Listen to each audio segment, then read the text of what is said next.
Welcome to the Deep Dive. Today we're embarking on a truly unique and I think quite liberating journey. In a world drowning in information, where simply keeping up can feel, well, overwhelming, our mission today isn't about news cycles or research papers. Right. Instead, we're taking a shortcut to being genuinely well-informed by diving deep into the very building blocks of understanding. Words themselves, yeah. We're going to unlock the extraordinary power and precision of English vocabulary, one carefully selected term at a time. Absolutely. You see, language isn't merely a vehicle for conveying facts. It's a finely tuned instrument for expressing nuance, emotion, and incredibly precise meaning. Exactly. Our source material for this deep dive is truly remarkable. A numbered lexicon of potent adjectives and verbs. We'll be extracting the most important nuggets of knowledge from each word, transforming them into aha moments that will not only expand your vocabulary, but also sharpen your critical thinking and communication skills. Think of this as your personalized guide to mastering the subtle distinctions that make English so rich. Precisely. We're going to explore each word not just by defining it, but by showing you how it lives in real sentences and situations. We'll look at what sets it apart from similar words and how understanding its subtle shades of meaning, what we call the nuances, can unlock a whole new level of comprehension for you. Yeah, those nuances are key. Our goal is to make these words easy to grasp, memorable, and most importantly, immediately useful in your own thinking and expression. We're starting our journey with word number 90, and we'll go through them serially, making sure no powerful word is left unexplored. Let's get started. All right, let's begin our deep dive. Our first set of words paints vivid pictures of internal states and external conditions, moving across the spectrum from profound calm to intense agitation, and eventually to expressions of unpleasantness and moral decay. These aren't just descriptive terms, they're evocative. They immediately set a scene or reveal a hidden quality, allowing you to convey or grasp a much deeper understanding of the situation being described. Our first word, number 90, is soporific. It's an adjective, and at its core, it means something that causes sleep or makes you feel incredibly sleepy. You can think of it as sleep-inducing. Sleep-inducing, okay. If something is soporific, it literally makes your eyelids heavy and sends you drifting towards sleep, often unintentionally. Oh, okay. Imagine, for instance, a university lecture where the speaker has a monotone voice, the room is dimly lit, and the subject matter, while important, is delivered in a painfully slow pace. We've all been there. Right. The drone of that presenter's voice might be so soporific that you struggle to keep your eyes open, feeling an overwhelming urge to doze off right there. Or perhaps after a very heavy Thanksgiving meal, sitting in a warm, quiet room with the gentle patter of rain outside. That cozy, heavy feeling that sends you towards slumber. That's soporific. So it's not just sleepy, it's actively inducing that feeling. That's a great distinction. I suppose understanding this word helps us not just describe a dull experience, but perhaps even avoid creating one in our own communication. Precisely. If your presentation is soporific, you've lost your audience. You absolutely have.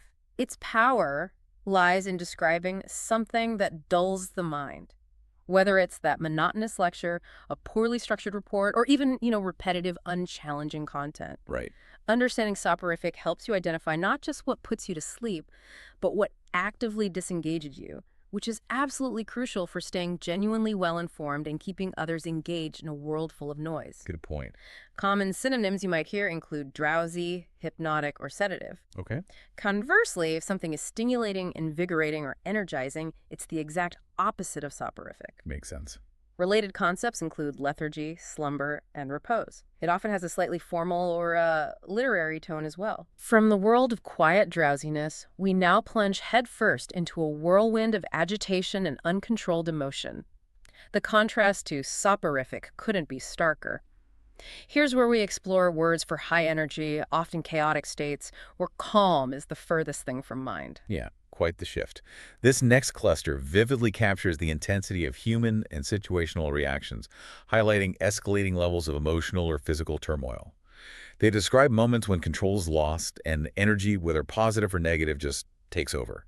Let's look at numbers 89, 88, and 87 together. Frenzied, frantic, and hysterical. Okay. What unites them is this sense of intense, often overwhelming and uncontrolled emotional or physical states, but each carries its own distinct flavor. Got it. First, Frenzied, number 89.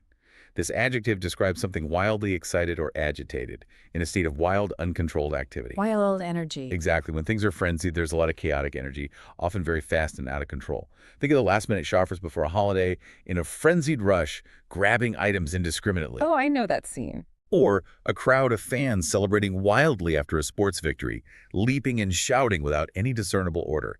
It's a burst of intense, disorganized activity. While it often has a negative connotation like a feeding frenzy, you can also have frenzied excitement before a highly anticipated event. So frenzied is about that almost animalistic, uncontrolled energy. It makes me think of the frenzy of sharks during a feeding, like you said. A great example. It highlights that sheer speed and disorganization. When you use frenzied, you're emphasizing the chaotic energy, often of a group or an event. Antonyms would be calm, peaceful, or orderly. Okay. Other words that come to mind are hectic, manic, or delirious. Related terms include commotion, pandemonium, and uproar. Right. Now, number 88, frantic. This adjective describes being distraught with fear, anxiety, or other intense emotion, desperate or wild with excitement. It also characterizes rapid and disordered activity. Okay. If you're feeling frantic, you're so worried, scared, or rushed that you're acting in a disorganized, desperate way. There's a strong sense of urgency driven by overwhelming emotion. Like losing your keys right before you have to leave. Exactly. Or imagine you've lost your child in a busy store. You're searching everywhere, tearing through aisles, perhaps calling their name frantically, your heart pounding. That anxious, urgent, desperate state, often accompanied by uncoordinated actions, is exactly what frantic captures. That example really brings it to life. Frantic feels more personally distressing than frenzied, doesn't it? It implies an internal panic driving the outward chaos. It absolutely does. While frantic can share the high-energy aspect of frenzied, it typically emphasizes the internal emotional state, that deep distress, desperation, or extreme urgency that drive the chaotic actions. Gotcha. It implies a sense of losing control due to high pressure or fear, often leading to uncoordinated behavior as you try desperately to resolve a problem. Desperate, panicky, and distraught are good synonyms. And the opposite. Antonyms are calm, composed, or relaxed. You might also hear words like agitation or urgency used in a similar context. Finally, in this group, number 87, hysterical. This adjective characterizes uncontrolled extreme emotion, such as excitement, fear, or anger, especially when it manifests in uncontrollable laughter or crying. Uncontrollable emotion. Yes, someone who is hysterical is completely overcome by extreme, uncontrolled emotion. They might be laughing so hard they can't stop, gasping for breath, or crying uncontrollably, often due to shock, overwhelming amusement, or terror. Ah, like laughing fits. Exactly. Think of an audience literally roaring with hysterical laughter during a comedian's performance, tears streaming down their faces because they simply cannot stop. Or maybe the opposite, like after hearing terrible news? Yes, or someone reacting to truly shocking news with uncontrollable sobbing and shaking, unable to compose themselves. This complete loss of emotional control is hysterical. So it's a complete loss of emotional control, but it can be both positive and negative. That's an important nuance, as we often only hear it in a negative context. Precisely. It highlights a profound loss of emotional control, often with visible physical manifestations, which can indeed be for joy as much as for sorrow or fear. Hysterical almost always refers to a person's emotional state and their visible physical manifestation of that emotion. It implies losing rational control. Temporarily, yes. A temporary loss of rational control due to intense feeling. Delirious, wild, or distraught are good synonyms. If the antonyms are calm, composed, or self-controlled. Related terms include emotional outburst or feeling utterly overwhelmed. We've navigated the emotional tempest. Now let's explore words that describe the grim reality of unpleasant physical conditions and moral failings. This feels like quite the shift, from inner turmoil to external decay and unpleasantness. It is a shift, but these words are powerful in their capacity to evoke strong feelings of revulsion or degradation. They paint a vivid picture of dire circumstances or profound unpleasantness, often associated with poverty, neglect, or ignoble actions. Okay, let's get into it. We're now moving into words that describe physical dirt, poverty, and neglect. Let's group numbers 86, 78, and 77. Squalid, squalor, and filth. Got it. Squalid, squalor, filth. Their common thread is their description of extreme unpleasantness, primarily due to dirt, poverty, or neglect, creating a strong sense of disgust. Right. Starting with number 86, squalid. This adjective describes a place as extremely dirty and unpleasant, especially as a result of poverty or neglect. A squalid place is horribly dirty, run down, and unpleasant, evoking a strong sense of wretchedness. Really run down and dirty. Yes, imagine discovering an old, abandoned factory building that's a squalid mess, filled with debris, mold, and rats, clearly unfit for any habitation. Okay, I can picture that. Or a very poor neighborhood where homes are not maintained, sanitation is lacking, and general upkeep is absent. It's typically used for living conditions or environments, rather than just isolated objects. It implies a deeper, systemic kind of dirtiness, doesn't it? Not just a mess, but a reflection of neglect or dire circumstances. Absolutely. Squalid often carries a connotation of moral or social degradation linked to the physical state. It highlights not just dirtiness, but profound unpleasantness and poor living standards, implying a lack of care, resources, or dignity, often associated with persistent poverty or severe neglect. So what are some synonyms? You could use filthy, wretched, neglected, or decrepit. Its opposites are clean, pristine, or well-maintained. Related words include decay or unsanitary. Okay. And squalor, that's the next one, number 78. Right, squalor.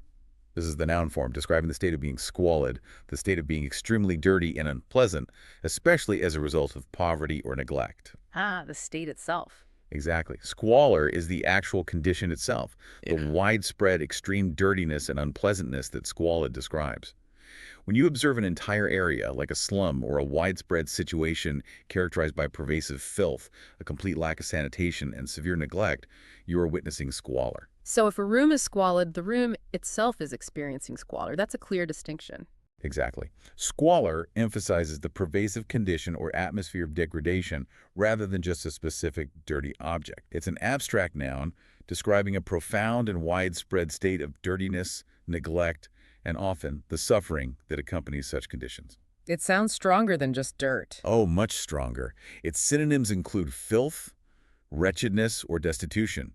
Antonyms are cleanliness, hygiene, or luxury. Okay, and that brings us to number 77, filth. You mention it as a synonym for squalor, but it stands alone too. It does, and filth is quite potent because this noun has two important meanings.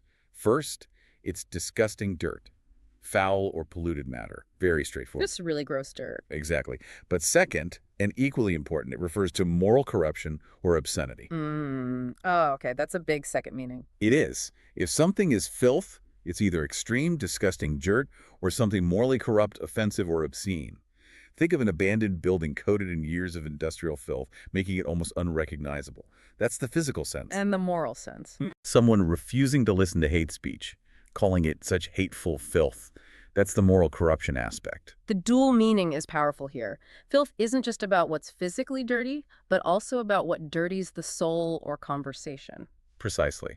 It implies something truly disgusting and potentially harmful, whether physically or morally. Its second meaning, moral corruption, significantly expands its utility, allowing it to describe anything deemed morally repugnant or offensive, making it quite versatile. Synonyms and antonyms. Synonyms for physical filth include grime or muck. For moral filth, obscenity or depravity. Its opposites are cleanliness or purity for the physical, and morality or decency for the moral. We've just navigated through words describing physical and environmental decay. Now let's step beyond just physical dirt and delve into words that describe moral and emotional unpleasantness, things that arouse our deepest disdain or disgust, often tied to character or actions. These terms provide us with the vocabulary to articulate strong negative judgments about character, actions, and qualities that provoke a profound sense of revulsion or unworthiness. They move from the tangible to the intangible, exposing moral flaws and eliciting powerful reactions. This feels like a heavy group. It can be. Our next group, numbers 85, 84, 79, 76, and 75, really explore this realm of moral emotional unpleasantness, disgust, and worthlessness. Okay, quite a set. The common thread is that all these words convey strong negative judgments, often related to moral quality, inherent worth, or the intense emotional response they provoke in others. Let's break them down. Let's begin with number 85, sordid.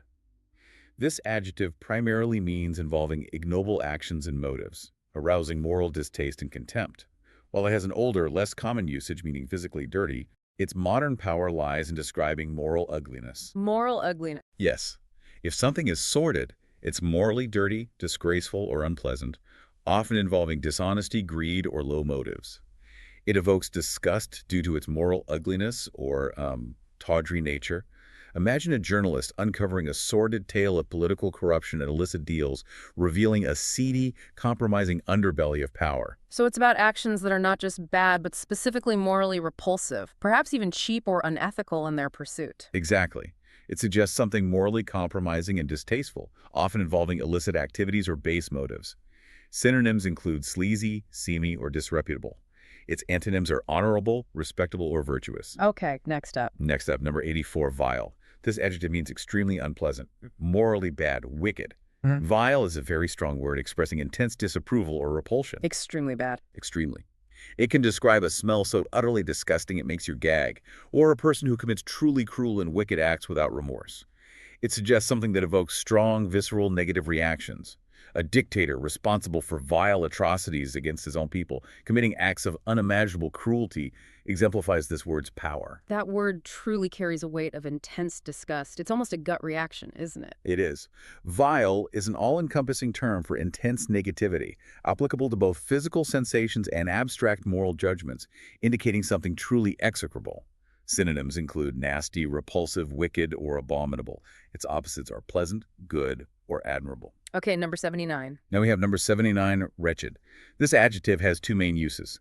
It can describe a person in a very unhappy or unfortunate state, or a thing of very poor quality and very bad. Two distinct uses again. Yes. A wretched dog shivering in the cold rain, abandoned and suffering, perfectly illustrates its use for a person. For a thing, imagine a play described as a wretched attempt at comedy because it was simply not funny, and the acting was abysmal. So it's about misery and poor quality. That dual use is something to really pay attention to. Indeed. When describing people, wretched conveys profound misfortune and suffering, often evoking pity. When describing things, it highlights extreme poor quality or inadequacy. Synonyms include miserable, pitiable, or deplorable for a person, and inferior, poor, or awful for a thing. Antonyms are happy, fortunate, or excellent. Got it. Moving on to 76. Moving on to number 76, repulsive. This adjective means arousing intense distaste or disgust, causing repulsion. Something repulsive is so extremely unpleasant or disgusting that it makes you feel intense aversion, almost a physical need to push it away. Like you want to get away from it. Precisely. The sight of rotten food teeming with maggots, for instance, is utterly repulsive and makes you gag. Or witnessing an act of extreme cruelty that turns your stomach. It's that feeling of recoiling, that strong no. Exactly. Repulsive strongly emphasizes the feeling of being pushed away or repulsed by something, whether it's a sensory experience or a moral action. Synonyms include disgusting, vile, horrid, or revolting. Its antonyms are attractive, pleasant, or appealing. Okay, and the last one in this unpleasant group, number 75. And finally in this group, number 75, contemptible. This adjective means deserving contempt. Despicable. If someone or something is contemptible, they deserve to be scorned, looked down upon, or deeply disrespected because they are so bad, worthless, or morally base. They are beneath consideration. Beneath consideration, that's strong. It is. An act of betraying friends for personal gain, showing a complete lack of loyalty, is truly contemptible. That implies a moral judgment of worthlessness, doesn't it? It's not just a dislike, but a deep sense of a person or action lacking any redeeming quality. Absolutely. Contemptible is primarily a strong moral judgment. It describes someone or something that specifically elicits the emotion of contempt, a feeling that they are worthless, inferior, or morally reprehensible, and thus do not deserve respect. Synonyms include despicable, vile, ignoble, or base. Its opposites are admirable, respectable, or honorable. Wow, okay. We've navigated the murky waters of moral and physical unpleasantness. Now let's sharpen our critical thinking skills with words that help us discern truth from falsehood and understand patterns or the lack thereof. This shift takes us from describing states of being to evaluating information and consistency in the world around us. This next set of words is crucial for evaluating information, arguments, and occurrences. They help us differentiate between what merely seems true, what is genuinely false, and what happens without a predictable rhythm. It's all about how things appear versus how they are, which is a vital skill in our information-rich environment. Very relevant today. Indeed. We're going to group words 83, 82, and 80 together, focusing on truth, seeming truth, and falsehood. Okay, a tricky trio. This trio revolves around the concepts of truth, how truth appears, and outright falsehood, or a complete lack of authenticity. Let's begin with number 82, plausible. This adjective describes an argument or statement as seeming reasonable or probable. If something is plausible, it sounds believable or reasonable, It could easily be true, even if you don't have absolute proof. It makes sense on the surface, or it has the appearance of truth. Believable, but not necessarily proven. Exactly. For example, a detective might find a witness's alibi to be plausible, meaning it sounds convincing and doesn't immediately raise suspicion, even if they still need to verify every detail. So, plausible is about superficial believability, a good first impression of truth, but not necessarily confirmed fact. Exactly. It describes how something is perceived at first glance, often implying that it could be true given the circumstances, without conclusive evidence. Its nuance is that it doesn't guarantee truth, only reasonableness. Believable, credible, and conceivable are good synonyms. Its antonyms are implausible, unbelievable, or improbable. Okay, what about number 83? Now, number 83, specious. This adjective means superficially plausible, but actually wrong, misleading in appearance. Ah, plausible but wrong. Yes. Something specious looks good, sounds logical, or appears reasonable on the surface, but when you examine it closely, you realize it's actually false, deceptive, or incorrect. It's designed to mislead while appearing legitimate. Like a trick argument. Precisely. Think of a politician presenting an argument that sounds very convincing at first, but upon closer inspection, it's based on faulty logic or misrepresentations. That argument is specious because it's designed to trick you into believing something false by appearing true. Ah, so specious is a step beyond plausible. It's something that deliberately tricks you, even if it has a veneer of believability. That's a crucial distinction for discerning manipulation. It really is. The core of specious is its deceptive appearance. It's often used for arguments, claims, or reasoning that seem logical or well-founded, but are fundamentally flawed, intellectually dishonest, or intended to mislead. Misleading, deceptive, and fallacious are strong synonyms. Its antonyms are valid, sound, or genuine. Okay, and the last one in this truth and lies group, number 80. And then, number 80, spurious. This adjective describes something not being what it purports to be, false or fake. It often refers to authorship, origin, or authenticity. So just plain fake. Pretty much. If something is spurious, it's fake, false, or not genuine, especially when it claims to be something it's not. It's about a complete lack of authenticity or legitimacy. Imagine the police discovering a spurious antique painting that was actually a cheap forgery, cleverly aged to appear old. Or a fake online profile. Exactly, or a rumor that has absolutely no basis in fact whatsoever. This fake document or groundless rumor is spurious. So if specious is about something that looks true but isn't, spurious is about something that is simply not what it claims to be, like a fake identity or a fabricated story. Exactly. While specious implies something looks good but is flawed or misleading, spurious more directly implies something is not what it claims to be at all. It's about inherent falseness, illegitimacy, or fraudulent origin, often challenging the very identity or provenance of something. Synonyms and antonyms for spurious. False, fake, and counterfeit are good synonyms. Its antonyms are genuine, authentic, or real. From the world of truth and deception, let's now look at something that describes irregularity in patterns, a concept that often challenges our human need for predictability and order. This word helps us describe events or occurrences that lack a predictable rhythm or consistency, highlighting the occasional and scattered nature of things. Understanding it is just as important as recognizing consistent patterns, as it helps us manage expectations and interpret uncertainty. Very true. Our next word is number 81, sporadic. This adjective means occurring at irregular intervals, or only in a few places, scattered or isolated. Irregular intervals. Yes. If something is sporadic, it's happening now and then, not regularly or continuously. It's like occasional scattered events without a clear pattern or steady presence. For example, the internet connection at a cafe might be sporadic, cutting out every few minutes, making it difficult to work consistently. Or like occasional rain showers. Perfect example. Imagine light rain falling for a few minutes, then stopping, then starting again an hour later, without a steady downpour throughout the day. These occasional, scattered occurrences are sporadic. So it implies a lack of predictability, right? Not just infrequent, but truly irregular. Yes, that's the key nuance. Sporadic emphasizes the lack of pattern, predictability, or consistent presence. It's commonly used for events, activities, outbreaks, like sporadic cases of a disease, or even efforts, highlighting the scattered and discontinuous nature of something, often implying unreliability or unpredictability. What are some synonyms? Occasional, infrequent, or intermittent are strong synonyms. Its antonyms are frequent, continuous, or regular. Now, let's pivot and explore how we use words to express our judgments and evaluations of others. We'll move from words of high praise, elevating individuals or achievements, to terms that convey severe criticism and even bring shame. This is a fundamental part of how we navigate social and professional landscapes, and how reputations are built or dismantled. These words are fundamental for articulating respect, admiration, or conversely, disapproval and contempt. They are crucial tools for conveying social and moral evaluations, and for understanding the nuances of how we build up or tear down reputations, whether in public discourse or private interactions. Understanding both sides is crucial. Absolutely. We're going to start with words of high praise, looking at numbers 74, 68, and 64. Laud, extol, and exalt. Okay, the praise words. What unites them is that all three verbs mean to praise highly, but they differ in intensity, formality, and the depth of admiration implied. Got it. Nuances again. Always. First, number 74, laud. This verb means to praise a person or their achievements highly, especially in a public context. To laud someone means to praise them very much, often formally or publicly, for their significant achievements or virtues.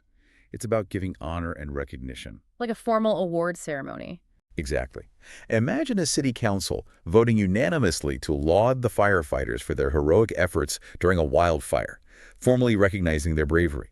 Or a newspaper editorial praising a community leader's wise decisions. This type of formal high praise for significant contributions is to laud. It sounds like a more official, almost solemn form of praise, doesn't it? Something that might appear in an official commendation. Absolutely. Laud often implies formal, respectful, and typically public praise for significant contributions, achievements, or virtues. It suggests a high level of esteem and recognition from an authority or a community. It's more measured and official form of praise than some of its synonyms. Such as? Praise, commend, and acclaim are good synonyms. Its antonyms are condemn, criticize, or disparage. Okay, number 68 then. Next, number 68, extol. This verb means to praise enthusiastically. To extol someone or something means to praise them with great enthusiasm and fervent admiration, often highlighting their positive qualities with great zeal. Enthusiastic praise. Yes. He might often extol the benefits of regular exercise and a healthy diet to anyone who would listen, truly believing them key to a good life. Like a real believer. Or a passionate fan endlessly describing all the wonderful qualities of their favorite sports team, listing every player's strengths and every victory with immense pride.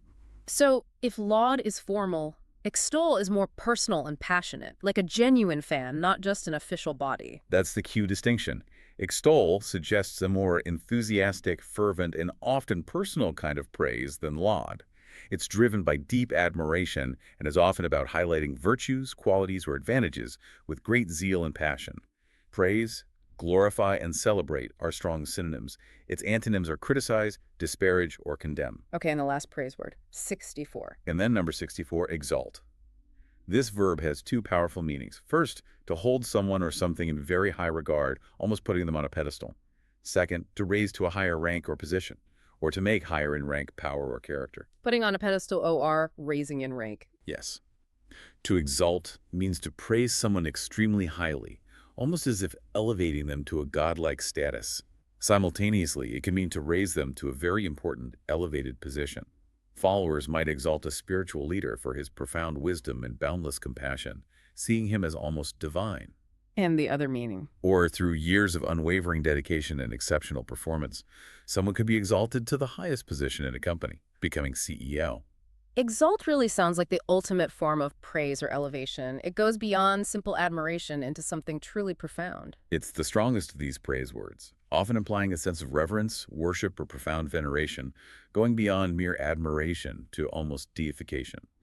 In its second meaning, it signifies a significant, often official rise in status, power, or moral standing, putting someone in a very high and respected place. Synonyms and antonyms. Glorify, honor, and elevate are good synonyms. Its antonyms are demean, humble, or debase. Now let's flip the coin. What about the words we use to tear down, to criticize, or to bring shame? It's equally important to understand this side of the coin for a complete vocabulary, as reputations can be fragile. These terms are crucial for expressing disapproval, damaging reputation, or designating someone as an outcast. They reveal the darker side of social judgment and how individuals or groups can be diminished, shamed, or even socially marked for a long time. Let's get into these then. We're looking at words 73, 63, 62, and 61, grouped as criticism and damage to reputation. Derogate, sully, disgrace, and stigmatize. Okay, a related set. Their common thread is that all these words describe various ways of diminishing someone or something, either through direct criticism or by harming their reputation and standing. Right, starting with 73. Starting with number 73, derogate. This verb means to detract from, disparage, or belittle. It's often used with from when referring to reputation or merit. To belittle someone's achievements. Exactly.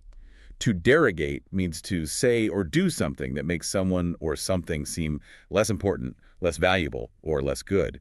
It's to belittle, diminish, or put down their standing. His constant sarcastic comments seem designed to derogate from her achievements, trying to make them seem insignificant. Like a rival trying to undermine a competitor. Perfect example. A rival trying to undermine a competitor's success by constantly pointing out small flaws, actively trying to make their achievements seem less impressive or legitimate. This act of diminishing is to derogate. So it's an active attempt to diminish someone's perceived worth or standing, often through words. Precisely. It often implies a deliberate attempt to lower someone's standing, reputation, or perceived value, usually through critical words or actions. Belittle, disparage, and demean are strong synonyms. Its antonyms are praise, laud, or enhance. Okay. Number 63 is sully. Next, number 63, sully. This verb means to damage the purity or integrity of, to defile. To sully means to make something dirty or to spoil its good reputation, purity, or integrity. It's like putting a stain on something once clean or honorable, often an intangible quality. Staining a reputation. Yes. The athlete's doping scandal threatened to sully his previously untarnished career and his Olympic legacy, putting an indelible stain on his past achievements. Or a single dishonest act ruining years of a person's reputation for honesty, effectively staining their good name. So it's not just a criticism, but a staining of something previously clean or honorable, like a permanent smudge. That's a perfect analogy. Sully implies a stain or blemish, often on something intangible like a reputation, honor, or a memory, rather than just physical dirt. It conveys a loss of purity, integrity, or an untainted quality, suggesting a fundamental marring. Similar words. Tarnish, defile, and stain are good synonyms. Its opposites are cleanse, purify, or honor. Okay, now number 62, disgrace. That's a common word, but let's unpack it. Right, disgrace. This word can be both a noun and a verb. As a noun, it's a loss of reputation or respect as a result of a dishonorable action. As a verb, it means to bring shame or discredit on. Shame and loss of respect. Yes. Disgrace can be the profound shame or loss of respect someone experiences because of a bad, dishonorable action, or it can be the act of causing that shame for someone or something else. After embezzlement, a former executive might live in disgrace, shunned by colleagues. Or the verb form. A cheating scandal in a national exam could disgrace an entire family and a prestigious school. That's a powerful fall from grace, isn't it? It implies a very public and significant loss of respect. It's a strong word, signifying a significant, often public, fall from respect, or a deep sense of shame resulting from a morally reprehensible act. It carries a heavier weight than simply bad behavior. Shame, dishonor, or humiliation are good synonyms for the noun. For the verb discredit or sully are similar. Its antonyms are honor, glory, or respect. Okay, and the last one in this group, number 61, stigmatize. And finally in this group, number 61, stigmatize. This verb means to describe or regard as worthy of disgrace or disapproval, to brand with a mark of disgrace. To brand someone. Yes. To stigmatize someone or something means to unfairly label them as bad or shameful, causing others to disapprove of them, often leading to prejudice or discrimination. It's like putting a permanent negative mark or social brand on them. Like with certain illnesses in the past. Exactly. Unfortunately, mental health issues were once highly stigmatized in society, making it hard for people to seek the help they needed. Or a person with a criminal record might find it impossible to get a job or integrate into a community because they are stigmatized by their past. This word really gets at the lasting social consequences, doesn't it? It's not just the shame of the moment, but a persistent societal label. Precisely. Stigmatize often implies a lasting negative social label or mark of disgrace that is difficult to remove, leading to widespread prejudice or exclusion. It highlights how society can unfairly brand individuals or groups based on perceived negative traits or conditions, causing social disadvantage and moral judgment. What are some synonyms? Brand, label, or ostracize are good synonyms. Its antonyms are validate, normalize, or approve. We've explored the depths of moral judgment and the shadow of disgrace. Now let's lighten our step and explore words that describe human character, specifically the fascinating contrast between unwavering consistency and unpredictable changeability.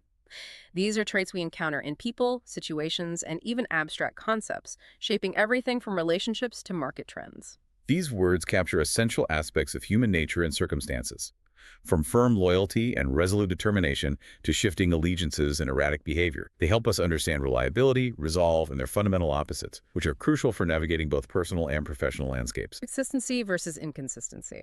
Exactly. Yeah. We're going to group words 72, 71, 70, and 69, which collectively describe consistency versus inconsistency. Fickle, stalwart, resolute, and unwavering. Okay, let's see the contrast.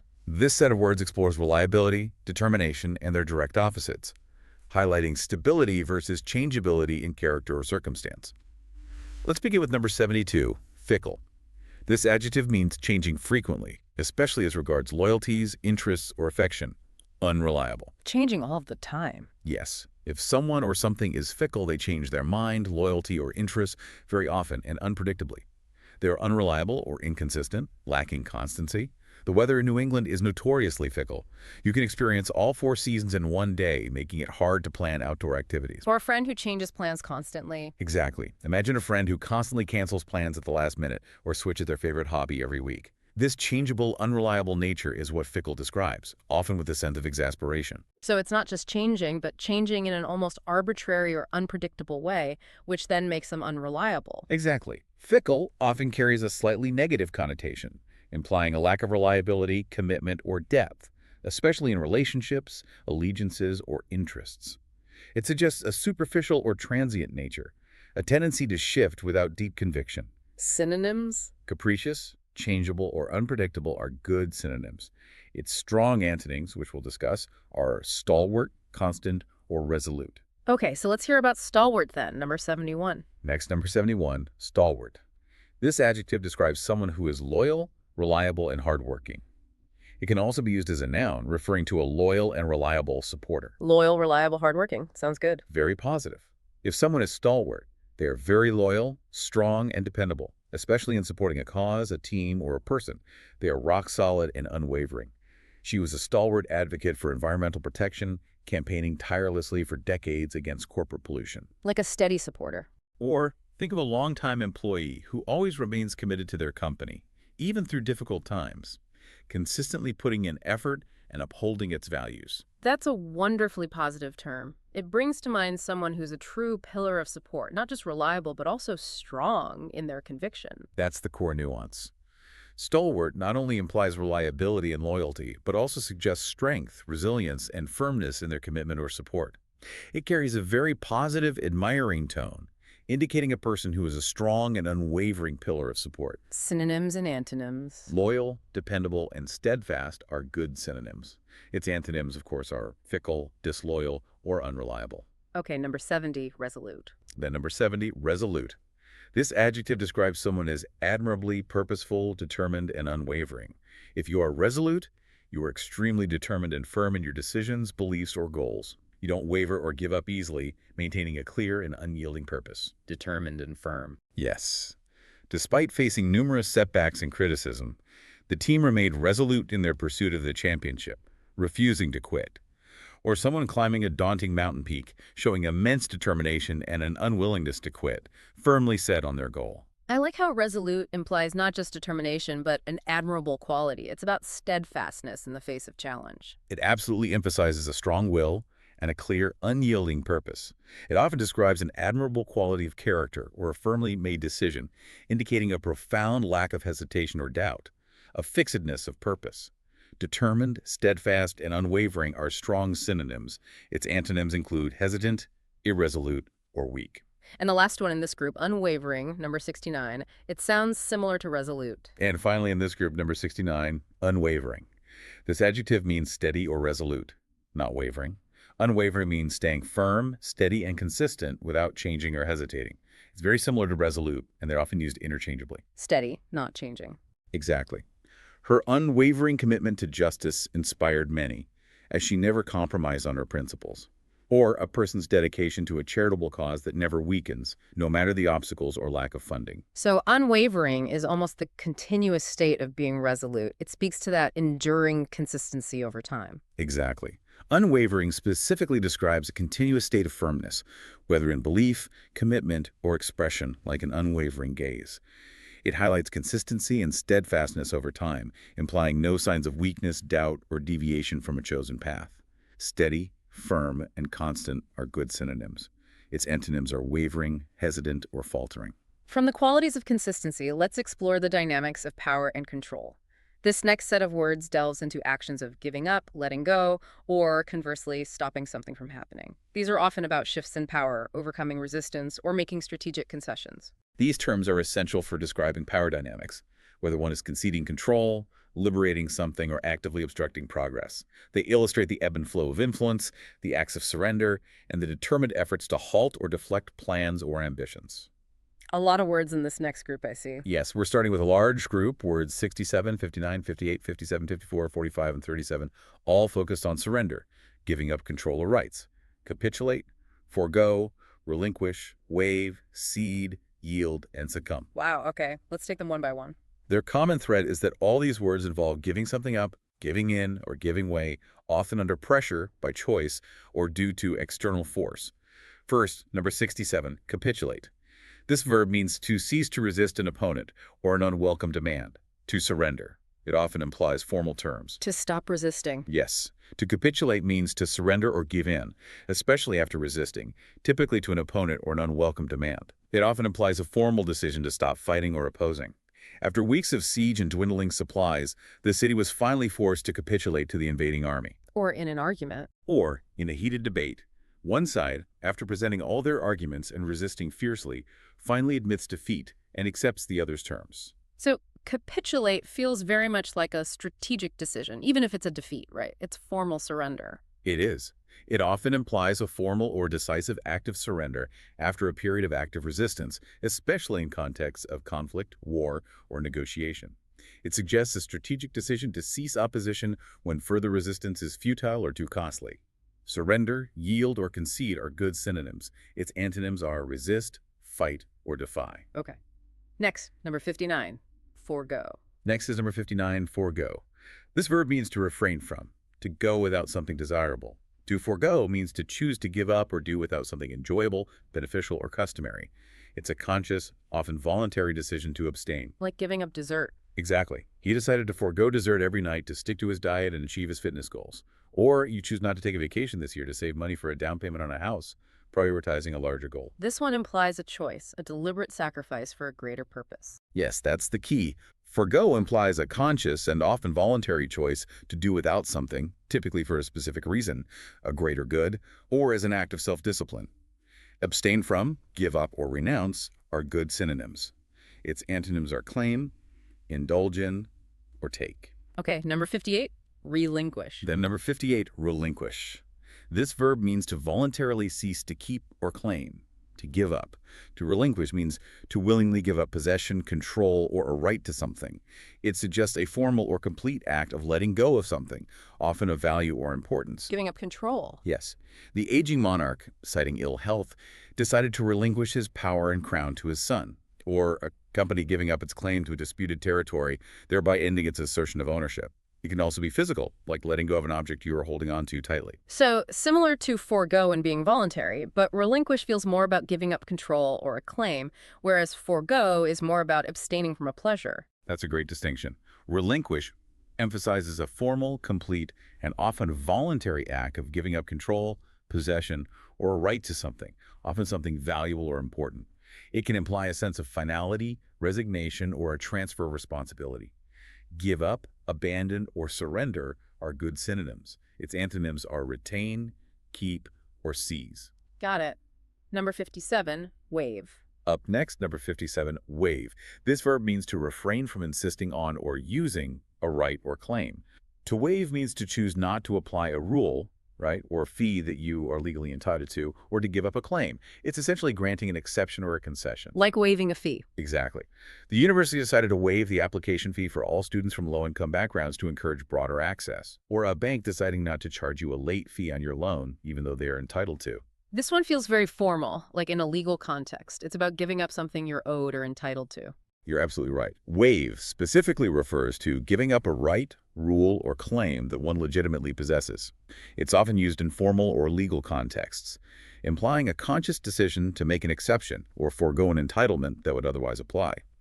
Forgo, renounce, or relinquish are related synonyms.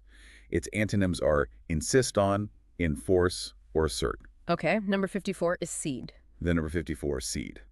This verb means to give up territory or a claim to another. To cede means to formally give up control of land, power, or rights, usually to another country, group, or entity, often under pressure or as part of a treaty or agreement. Giving up territory. Yes. After their defeat in the war, the nation was forced to cede several strategic provinces to the victorious powers, or a company selling off a division to another firm, thereby giving up its control. Cede makes me think of historical maps and treaties where land changed hands. It's a very grand geopolitical kind of surrender. It is. Cede typically applies to formal transfers of sovereignty, control, or significant rights, particularly in political, military, or legal contexts. It often implies a forced concession or a strategic agreement to relinquish control. Surrender, relinquish, or yield are good synonyms. Its antonyms are seize, annex, or acquire. Now number 45, yield. This one seems common, but maybe complex. Moving on to number 45, yield. This is a highly versatile word with multiple important meanings, functioning as both a verb and a noun. Okay, let's break down the verb meanings first. As a verb, it has three primary meanings. First, to produce or provide something, like a natural, agricultural, or industrial product. Think of how a fertile soil could yield an abundant harvest of corn this season. So produce, like crops. Second, to give way to arguments, demands, or pressure. For example, despite strong opposition from the public, the committee refused to yield to their demands. This is the act of giving in. Give in, like in traffic. Exactly. And third, for a physical mass or structure to give way under force or pressure. The old wooden bridge began to yield under the tremendous weight of the overloaded truck, causing it to creak ominously. Physically give way, collapse. Right. And as a noun, yield means the full amount of an agricultural or industrial product. The farm's yield was lower this year. That's a lot of meanings. So it can mean to produce something, to give in to something, or for something to physically collapse. The context is really everything here. Absolutely. Context is paramount. The produce meaning is common in agriculture and finance. The give-in meaning is used widely, from traffic laws to negotiations, often implying a reluctant concession or an acknowledgement of superior force. The give-way meaning describes a physical collapse under stress. Synonyms vary by meaning. For produce, generate or provide. For give in, surrender or capitulate. Antonyms also vary. Consume for production and resist for giving in. And the last one in this giving up group, number 37. Finally in this group, number 37, succumb. This verb also has two meanings. First, to fail to resist pressure, temptation, or some other negative force. Second, to die from the effect of a disease or injury. Giving in to something negative or dying. Yes. To succumb means to give in to something powerful that you are trying to resist, like temptation, pressure, or illness. It can also mean to die from the effects of a disease, injury, or severe condition. Despite her best efforts to stay awake, she eventually succumbed to the overwhelming fatigue and fell asleep at her desk. And the other meaning. Or a patient, after a long and difficult battle with an illness, sadly succumbed to its effects. So succumb always implies a kind of defeat, an inability to resist, whether it's a physical force or an internal struggle. Exactly. Succumb always implies giving in to a stronger, often negative or overwhelming force or condition. It carries a sense of helplessness or eventual defeat, suggesting that resistance was futile or became impossible. Yield, give in, or surrender are good synonyms for the first meaning. Perish or die for the second. Its antonyms are resist, withstand, or overcome. That was an exhaustive look at giving in and giving up. Now, what about the opposite of yielding? What words do we use when we want to stop something dead in its tracks to prevent it from succeeding? These words are crucial for describing actions that block, frustrate, or defeat efforts, highlighting moments when progress is halted or plans are decisively derailed. They are about obstruction and successful prevention, often implying an active intervention. Let's hear them. We're now looking at words 52, 50, and 49, grouped as hindering and preventing success: stymie, thwart, and foil. Okay, stymie, thwart, foil. Their common thread is that all three verbs describe actions that stop, prevent, or hinder success or progress, but with slightly different emphasis and implications. First, number 52, stymie. This verb means to prevent or hinder the progress of. To stymie means to prevent someone from moving forward, to block the progress of a plan, or to create an obstacle that makes progress very difficult, almost bringing it to a halt. Like hitting a roadblock. Exactly. Unexpected budget cuts from the board unfortunately stymied the research team's progress on an innovative new drug. Or imagine you're trying to solve a complex puzzle, but a crucial piece is missing, making it impossible to complete. That missing piece stymies your progress. Stymie sounds like a frustrating deadlock where something is actively impeding your way forward. Precisely. It often implies that a specific obstacle or condition has caused a deadlock or a significant slowdown, making continued progress difficult or temporarily impossible. It suggests a strong impediment, a sticking point that effectively halts movement. Hinder, impede, and obstruct are good synonyms. Its antonyms are aid, facilitate, or assist. Okay, number 50, thwart. Next, number 50, thwart. This verb means to prevent someone from accomplishing something. To thwart means to successfully prevent someone from achieving their goal or plan, often by actively opposing them or intervening decisively. Successfully stopping someone. Yes. The villain's evil scheme to take over the city was ultimately thwarted by the brave superhero's quick thinking. Or bad weather preventing a sports team from playing an important game, thereby thwarting their chance to win a crucial match. This feels more active, like someone or something is directly and successfully preventing an outcome. That's right. Thwart implies actively blocking or frustrating someone's specific aims or desires, often through direct opposition or intervention. It carries a sense of decisive prevention, ensuring a plan cannot succeed, and often implies an external force actively stopping an effort. Foil, frustrate, or impede are good synonyms. Its antonyms are aid, assist, or enable. And that leads us to number 49, foil. You mentioned it as a synonym for thwart. And finally, number 49, foil. This word can be both a verb and a noun. As a verb, it means to prevent someone or something from succeeding, usually cleverly. As a noun, it can mean a setback, or more interestingly, a person or thing that enhances another's qualities by contrast. Okay, the verb first, clever prevention. As a verb, yes. To foil means to stop someone's plan or attempt from succeeding, usually in a clever, swift, or decisive way, often by outsmarting them.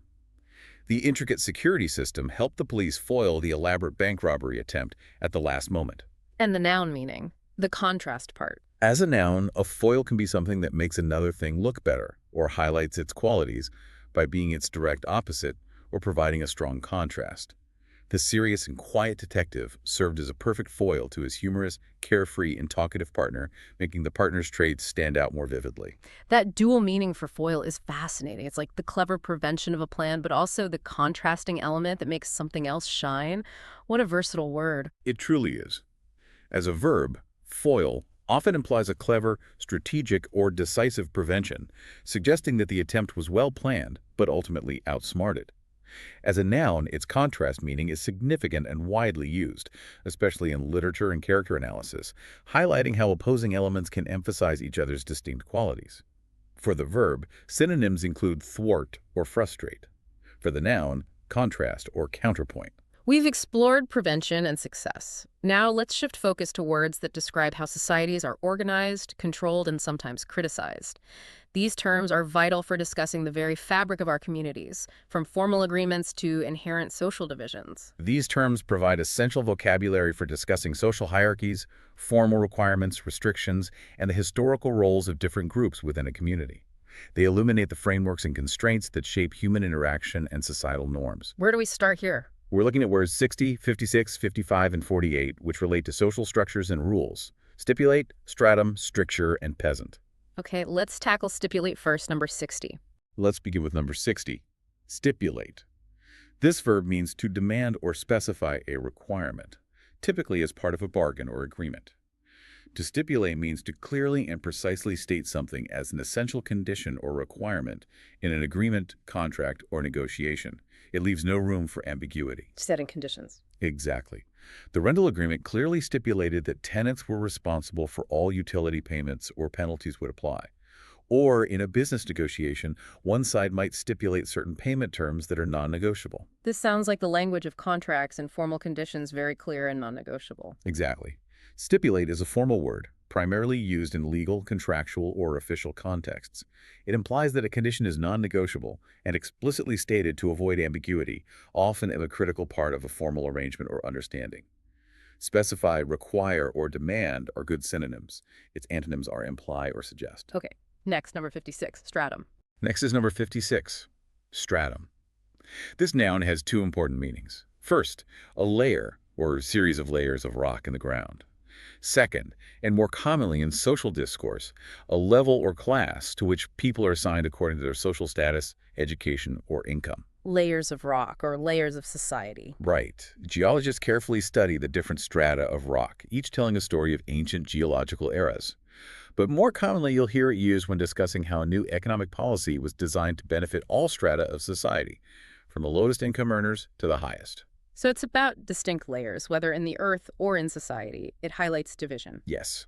While it originated in geology, its most common modern usage outside of specific scientific fields is for distinct social classes or levels within a society, emphasizing a layered or hierarchical structure. It suggests a clear division or categorization of people based on shared characteristics. Synonyms. Layer, level, or class are good synonyms. While there's no direct antonym for a physical layer, for the social meaning, words like unity or homogeneity would imply a lack of distinct layers. Okay, number 55, stricture. Another one with two meanings. Then, number 55, stricture. This noun also has two meanings. First, a restriction on a person or activity. Second, a severe criticism or disapproval. Restriction or criticism. As a restriction, it's a rule, limitation, or constraint that limits what you can do. The new laws impose strictures on public gatherings, limiting their size during the health crisis.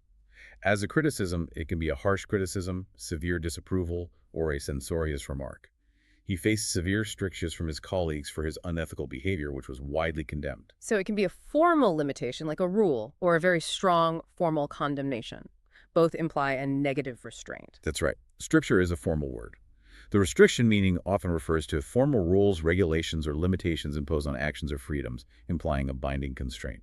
The criticism meaning implies a strong, often moral or official, condemnation or censorious remark, suggesting a serious reprimand. What are some related words? Restriction, limitation, or constraint are synonyms for the first meaning. Criticism, censure, or condemnation for the second. Its antonyms are freedom or praise. Okay, and the last one in this social structure group, number 48, peasant. And finally in this group, number 48, peasant. This noun is a historical term for a poor smallholder or agricultural laborer of low social status, typically in historical or traditional societies. Historical term. Yes. A peasant is a poor farmer or farm worker, usually with very low social standing, especially in medieval or pre-industrial societies where social hierarchy was rigid. In many feudal societies, the lives of peasants were harsh and arduous, tied to the land they worked for their lord, with few rights. So it really emphasizes that historical class structure where people were tied to the land and had very limited opportunities. Exactly. This term is largely historical and specific to certain past social and economic systems. It strongly carries a connotation of low status, poverty, lack of education, and limited rights.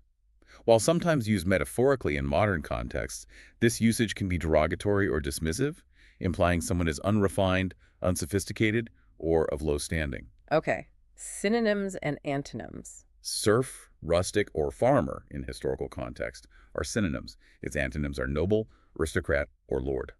We've explored social constructs and the rules that bind or categorize us. Now let's pivot to the powerful forces of conflict, liberation, and the act of stirring up emotions or actions. These words describe fundamental human dynamics that can lead to significant change, whether for good or ill. This group of terms covers the spectrum from active struggle and the overcoming of obstacles to the profound acts of setting free and powerfully provoking reactions, whether those reactions are positive, but as we'll see, often negative. They're about direct impact and influence, the very engine of societal shifts. Let's dive in, starting with number 53. Let's start with number 53, strife. This noun means angry or bitter disagreement. Conflict. If there is strife, there is angry, often bitter, disagreement, or intense conflict, usually ongoing, within a group or society. It implies a state of serious friction and contention. Ongoing, bitter conflict. Yes, the long-standing political strife between two factions might threaten to destabilize an entire region and plunge it into chaos. Or constant arguments and deep divisions within a family or a political party, leading to a breakdown of relationships or functionality. So strife isn't just a disagreement, it's a pervasive, bitter conflict, often causing instability. That's the nuance. Strife often refers to serious ongoing conflict or disagreement, particularly within a group, organization, or society, suggesting a state of tension and instability rather than a single, isolated argument. It carries a strong negative connotation, implying destructive friction. Conflict, discord, or contention are good synonyms. Its antonyms are harmony, peace, or agreement. Okay. Next, we've got a pair about freedom and release. Next, we're looking at words for freedom and release. 47, emancipate, and 43, unleash. What unites them is that both words involve the act of setting free or releasing something that was previously held back or restrained. Emancipate first, number 47. First, number 47, emancipate. This verb means to set free, especially from legal, social, or political restrictions. To emancipate means to set someone free from slavery, oppression, legal limitations, or social restrictions. It's about liberation from bondage or constraint. Setting free from restrictions. Exactly. Abraham Lincoln issued the Emancipation Proclamation to emancipate slaves in Confederate states during the Civil War, or a social movement striving to free a group of people from oppressive laws or discriminatory social customs. That's a powerful word, always implying a movement from bondage to true freedom, often on a large scale. It really does. Emancipate strongly implies a release from some form of formal bondage, severe restriction, or societal constraint, often with a legal or political dimension. It carries a sense of profound and deserved freedom, often from a state of injustice or powerlessness. Free, liberate, or release are good synonyms. Its antonyms are enslave, oppress, or shackle. Okay. And number 43, unleash. The number 43, unleash. This verb means to release from a leash or restraint, or to release a strong force or emotion. To unleash means to let something go that was previously held back, like a dog from a leash, or to release a powerful force, emotion, or consequence. It implies a sudden, forceful release. Like letting a dog off its leash. Yes, he quickly unleashed the guard dogs to chase off the trespassers from his property. Figuratively, a new economic crisis might threaten to unleash a wave of widespread social unrest and protests. So unleash suggests a powerful, almost explosive release with significant consequences once something is set free. Exactly. Unleash suggests a powerful, often uncontrollable, and impactful release. It implies that once something is set free, it will have significant, often far-reaching consequences, frequently in a forceful or overwhelming manner. Release, set free, or trigger are good synonyms. Its antonyms are restrain, control, or suppress. Okay, now another pair. Vanquish and subdue. About overcoming. Next, we look at words for overcoming and bringing under control. 46, vanquish, and 44, subdue. Both words involve defeating or overcoming, focusing on bringing something or someone under control, often by force. Vanquish first, number 46. First, number 46, vanquish. This verb means to defeat thoroughly. To vanquish means to completely and decisively defeat an enemy, opponent, or obstacle in a battle, competition, or struggle. It implies a definitive and total victory. Total defeat. Yes. In the final round, the undefeated champion expertly vanquished his challenger with a swift and decisive blow, leaving no doubt about the outcome. Or a sports team winning a championship after a dominant performance where their opponent was completely outmatched. Vanquish sounds very decisive and absolute, like a final, complete victory. Almost heroic. It does. Vanquish often implies a decisive and complete victory, especially over an adversary in a contest, conflict, or challenge. It has a slightly formal, even heroic or epic feel, often used in contexts of battle or strong competition. Defeat, conquer, or overcome are good synonyms. Its antonyms are lose or surrender. Okay, and number 44, subdue. Then, number 44, subdue. This verb means to overcome, quieten, or bring under control a feeling or person. To subdue means to bring someone or something under control, often by force or persistent effort, or to quiet down a strong emotion, making it less intense or volatile. Quiet or bring under control. Yes. The police officers worked quickly to subdue the unruly protesters and restore order to the chaotic street. Or she tried to subdue her rising fear as she walked into the dark, abandoned house alone.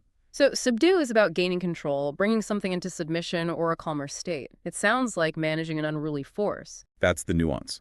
Subdue emphasizes gaining control over something that was resisting, unruly, or causing disturbance, often by force or persistent effort. It implies bringing something to a state of submission, quietness, or manageability after some form of struggle or resistance. Control, conquer, or quell are good synonyms. Its antonyms are release, arouse, or insight. And finally, in this section, arouse and incite, stirring things up. Finally, in this section, words for stirring up emotions or actions. 42 arouse and 41 incite. Both verbs involve awakening or provoking emotions or responses, but insight has a stronger, often negative connotation regarding leading to action. Arouse first, number 42. First, number 42, arouse. This verb has two meanings: to evoke or awaken a feeling, emotion, or response, and to awaken from sleep. Evoke a feeling or wake up. Yes. To arouse means to awaken or stir up a feeling, emotion, or reaction in someone. The mysterious sound in the attic late at night immediately aroused her suspicion and made her cautious. Or simply the loud noise from outside finally aroused him from his deep afternoon nap. So arouse can be quite neutral, like a curiosity, but also strong, like a suspicion. It's about bringing something to consciousness. Exactly. Arouse is versatile. While it can be neutral, it often carries a connotation of stirring strong emotions, desires, or physical sensations. It's about bringing something to a state of heightened consciousness or active response. But it doesn't necessarily imply negative or destructive action. Evoke, awaken, or stimulate are good synonyms. Its antonyms are suppress, calm, or quell. And number 41, incite. This sounds stronger. Then, number 41, incite. This verb means to encourage or stir up violent or unlawful behavior. To incite means to strongly encourage, provoke, or stir up a group of people to act violently, rebelliously, or illegally. It's about instigating negative, often destructive actions. Stirring up violence. Yes. The fiery speaker was accused of inciting a riot with his inflammatory speech that called for immediate rebellion, or spreading false rumors with the specific intent to make people turn violently against each other. Incite feels very deliberate and almost always has a negative, dangerous outcome. It's about manufacturing chaos. It almost exclusively has a strong negative connotation, referring to actions that specifically provoke harmful, violent, rebellious, or illegal behavior. It's a much stronger and more direct form of provocation than arouse, almost always leading to destructive or unlawful action, implying malicious intent. Provoke, instigate, or stir up are strong synonyms. Its antonyms are deter, discourage, or calm. We've explored conflict and freedom, how we overcome obstacles and incite actions. Now, let's explore words that delve into the subtle workings of the mind, hidden influences, and experiences that inspire profound awe. This realm is both psychological and awe-inspiring, touching on what's beneath the surface and what rises far above it. This intriguing trio of words touches upon psychology, the subconscious, and the truly magnificent, inviting us to consider what lies beneath our conscious awareness and what elevates our senses to an extraordinary, almost spiritual level. They speak to hidden processes and overwhelming beauty. I agree. What are they? We're grouping words 40, 39, and 38, which are sublimate, subliminal, and sublime. All starting with sublime. What's fascinating is that while distinct in meaning, they all share roots related to below, as in subconscious, above, as in elevated or grand, or a transformation from one state to another, often implying something not immediately obvious or something elevated beyond the ordinary. Okay, let's start with 40. Sublimate. Let's start with number 40, sublimate. This verb has two distinct meanings. In psychology, it means to divert or modify an instinctual impulse into a culturally higher or socially more acceptable activity. In chemistry, it means to change directly from solid to gas without melting. Okay, psychology first. Channeling an impulse. In psychology, yes, to sublimate means to channel a strong, often raw or socially unacceptable instinctual impulse, like aggression or sexual desire, into something creative, productive, or socially acceptable. It's a healthy redirection. Like an artist using pain. Exactly. An artist might sublimate their personal pain or anger into creating profound and beautiful works of art. Or a person with aggressive tendencies might learn to sublimate that energy into intense athletic training, becoming a disciplined and successful boxer rather than resorting to violence. And the chemistry meaning. Solid to gas. In chemistry, it's when a solid changes directly into a gas without first becoming a liquid, like dry ice. When dry ice is exposed to room temperature air, it will sublimate, creating a dramatic smoky effect for stage shows. So the psychological meaning is about transforming potentially negative energy into something constructive, and the chemical meaning is about a unique transformation of state. Both are about change, but in very different ways. That's the core connection. The psychological meaning is significant in understanding human behavior and healthy coping mechanisms, implying a constructive redirection of powerful, often primitive impulses into something positive and socially valued. The chemical meaning is distinct, but also about a remarkable transformation of state, bypassing an intermediate phase. For the psychological meaning, channel, redirect, or transform are synonyms. Okay, number 39, subliminal. This sounds familiar from advertising talk. Next, number 39, subliminal.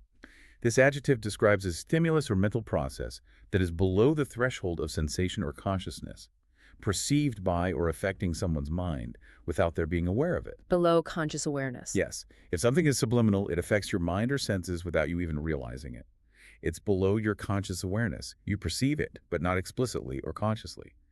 Advertisers sometimes use subliminal messages in their campaigns, hoping to subtly influence consumers without their explicit awareness. Like a quick flash in an ad. Or imagine a very quick flash of an image in a movie, too fast for you to consciously register, but it might still influence your mood or perception of the scene. That's intriguing. It's about influence that bypasses our conscious filters, which can be a little unsettling, perhaps. It can be. Subliminal is used almost exclusively in the context of psychology, advertising, or perception, describing stimuli or processes that register in the mind but remain below the level of conscious detection. It implies a subtle, unperceived influence that bypasses conscious thought, often suggesting manipulation. Unconscious, subconscious, or hidden are good synonyms. Its antonyms are conscious, overt, or explicit. And the last subword, number 38, sublime. This sounds much more positive. And finally, number 38, sublime. This adjective means of such excellence, grandeur, or beauty as to inspire great admiration or awe. If something is sublime, it's so incredibly excellent, grand, or beautiful that it fills you with immense admiration, awe, and a sense of wonder. It's overwhelmingly impressive, almost spiritual in its effect. Like a stunning view. Exactly.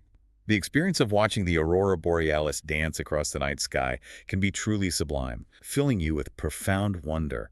Or hearing a piece of classical music that moves you deeply and feels profoundly beautiful, almost divine. Standing at the edge of a vast canyon that fills you with a sense of awe at its sheer scale and majesty. That's not just beauty, it's something that transcends ordinary experience, something that fills you with a sense of wonder, and perhaps even a touch of the sacred. You've hit on the core nuance. Sublime goes beyond mere beauty or excellence. It evokes a sense of vastness, grandeur, and often a touch of the terrifying or overwhelming in its greatness. It inspires not just admiration but a profound sense of awe, suggesting something spiritual or intellectually elevated, often hinting at something beyond ordinary human comprehension. Synonyms and antonyms. Exalted, magnificent, or majestic are good synonyms. Its antonyms are ordinary, common, or pathetic. We've soared through the sublime, exploring the heights of grandeur and the subtle depths of the mind. Now, for our final collection of words, we turn to the subtle and not-so-subtle ways people present themselves and interact with others, particularly focusing on attitudes of superiority and manipulative flattery. This section reveals a lot about social dynamics and personal character. These terms offer sharp insights into social dynamics, power imbalances, and the various ways individuals project their attitudes or seek advantage. Understanding these words helps us discern true character from mere appearance and navigate complex human interactions with greater awareness. Okay, where do we start in this final section? Let's begin with number 36, demeanor. This noun means outward behavior or bearing. Your demeanor is your outward appearance and the way you behave, which often shows your mood, character, or attitude. Is your overall conduct, presence, or bearing the way you carry yourself? How you come across to others. Exactly. Despite the intense pressure of the negotiation, the CEO maintained a calm and reassuring demeanor, which helps to ease tensions in the room. Or, if someone is nervous, their nervous demeanor might be evident in their fidgeting hands or averted gaze, while a confident demeanor might be seen in upright posture and steady eye contact. So demeanor is essentially the impression you give off to the world, how you present yourself through your actions and bearing. It's a very observable quality. Yes, that's it. Demeanor is a neutral term that refers to observable behavior and how it conveys a person's inner state, personality, or current mood. It's about the impression someone gives off through their actions and appearance, regardless of whether that impression is positive or negative. Bearing, manner, or attitude are good synonyms, since it describes a state, There's no direct antonym, rather different types of demeanor. Okay, now a group about superiority, numbers 35, 34, 33. Next, we group words 35, 34, and 33, which describe superiority and condescension, patronizing, haughty, and supercilious. Okay, looking down on others. Their common thread is that all these words describe attitudes and behaviors that convey a sense of superiority or looking down on others, often making others feel inferior or disrespected. Let's start with 35, patronizing. First, number 35, patronizing. This adjective means apparently kind or helpful, but betraying a feeling of superiority, condescending. If someone is patronizing, they act kindly or offer help, but in a way that shows they think they are smarter, more experienced, or generally better than you, often making you feel small, foolish, or incompetent. It's a condescending attitude, often thinly veiled. Like talking down to someone. Yes. Her patronizing tone when explaining the simple task made me feel insulted, as if I were a child who couldn't understand basic concepts. Or someone giving you a compliment that sounds like a backhanded insult, subtly highlighting your perceived flaws. That's so insidious. It's kindness mixed with an undertone of, I'm better than you. It must be infuriating to experience. It often is, because it's subtle but impactful. Patronizing is about a specific attitude in interaction, an air of superiority disguised, sometimes poorly, as helpfulness or kindness. It leads the recipient to feel undermined or disrespected. Condescending, superior, or demeaning are good synonyms. Its antonyms are respectful, humble, or supportive. Okay, now number 34, haughty. You said this one is unusual. Now, number 34, haughty. This is a less common word in modern English, and its inclusion here is quite interesting. While it doesn't have a universally recognized single definition in standard modern dictionaries, its placement alongside patronizing and supercilious suggests it evokes a similar sense of pride or haughtiness, an air of superior and perhaps dismissive self-importance. So like haughty, but maybe different. It implies a certain imposing or aloof manner that conveys a feeling of looking down on others, possibly with an additional sense of being slightly eerie or almost grand in a way that keeps others at a distance due to an elevated self-perceived posture. That's fascinating, and it highlights how even less familiar words can reinforce a core theme, nudging our understanding of subtle social cues. Hantu might bring to mind someone with an exaggerated, self-important air, almost as if their pride casts a cold shadow over others, or they possess an aloof grandeur that keeps everyone at arm's length. Exactly. It's a great example of how words, even if rare, can evoke strong impressions that align with nearby concepts, deepening our appreciation for the subtle power of language. For example, the old mansion had a haughty, imposing presence that seemed to look down on the smaller houses in the village, as if it deemed them inferior. That's a good way to think about it. Or a person whose proud and aloof demeanor makes them seem unapproachable and gives the distinct impression they consider themselves above others. There's an aura of slightly cold, disdainful superiority. Yes, it encourages you to consider the very subtle and sometimes archaic ways superiority can be expressed. Based on this contextual interpretation, related vocabulary might include haughty, imperious, arrogant, or imposing. Very interesting. Okay, number 33, supercilious. This one feels more common. Finally, number 33, supercilious. This adjective means behaving or looking as though one thinks one is superior to others. If someone is supercilious, they act or look as if they think they are much better or more important than everyone else. They are arrogant and haughty, often showing open disdain. Like looking down your nose at someone. Exactly. The supercilious art critic gazed down his nose at the student's painting, offering a dismissive remark about its lack of originality. Or a waiter who looks at you with a slight sneer or a raised eyebrow, as if you're not good enough to be in their restaurant. So supercilious is the more overt, almost theatrical display of superiority, often right there in their expression or posture. That's the nuance. Supercilious is about openly showing contempt, disdain, or indifference due to an exaggerated sense of one's own superiority. It's often evident in one's facial expression, posture, or tone of voice, making the other person feel explicitly inferior and dismissed. Arrogant, haughty, or condescending are good synonyms. Its antonyms are humble, modest, or respectful. Okay, number 32, surfeit. Another noun-verb combo. Next, number 32, surfeit. This word can be both a noun and a verb. As a noun, it means an excessive amount of something. As a verb, it means to cause someone to desire no more of something as a result of having consumed or done it to excess. Too much of something. As a noun, yes. A surfeit is too much of something, an excessive overflowing amount, usually more than what is needed or desirable. After the holiday feast, there was a surfeit of leftovers that lasted for days, more food than we could possibly eat. And the verb, to make someone sick of something. Pretty much. As a verb, he was surfeited with praise after winning so many awards, eventually becoming arrogant and tired of compliments. Or eating so much chocolate that you feel sick and can't stand the thought of it anymore. So a surfeit is not just an abundance, but an undesirable abundance that can lead to being sick of something or losing enjoyment. Exactly. Surfeit implies an undesirable excess, often leading to unpleasantness, sickness, or a loss of enjoyment due to overindulgence or an overwhelming quantity. It can apply to tangible things like food or intangible things like emotions or information, where too much becomes a negative. Excess, surplus, or glut are good synonyms for the noun. Its antonyms are dearth, lack, or scarcity. Oh, okay, almost there. Number 31, surreptitious. Then, number 31, surreptitious. This adjective means kept secret, especially because it would not be approved of. If something is surreptitious, it's done secretly, stealthily, or sneakily, often because it's not allowed, might cause trouble, or would be disapproved of if discovered. It implies an attempt to evade detection. Secret and sneaky. Yes. He took a surreptitious glance at his watch during the incredibly boring lecture, hoping no one would notice his impatience, or a clandestine meeting held in a hidden location that no one is supposed to know about, implying some kind of illicit activity. This word paints a picture of being sneaky, but with a purpose to avoid being caught or judged. That's the nuance. Surreptitious emphasizes the secretive and often cautious nature of an action, implying it's done to evade observation, avoid negative consequences, or maintain a hidden agenda. Secret, stealthy, or clandestine are good synonyms. Its antonyms are overt, open, or public. And our final word for today, number 30, sycophant. This sounds negative. And finally, number 30, sycophant.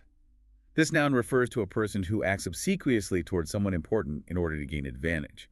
A sycophant is someone who flatters and praises an important or powerful person excessively and insincerely, purely to gain personal advantage, favors, or influence from them.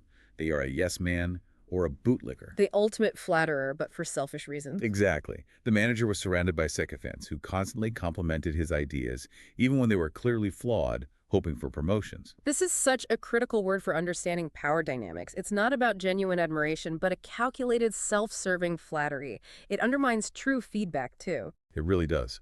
Sycophant is a derogatory term used for someone who engages in insincere, excessive flattery, purely for self-serving reasons. It highlights a profound lack of integrity, self-respect, and genuine respect for the person being flattered, implying a manipulative intent and a willingness to debase oneself for personal gain. It can be corrosive. Incredibly corrosive in any organization or relationship, as it stifles honest communication and can lead to poor decision-making at the top. Flatterer, toady, or fawner are strong synonyms. Its antonyms are critic, detractor, or independent thinker.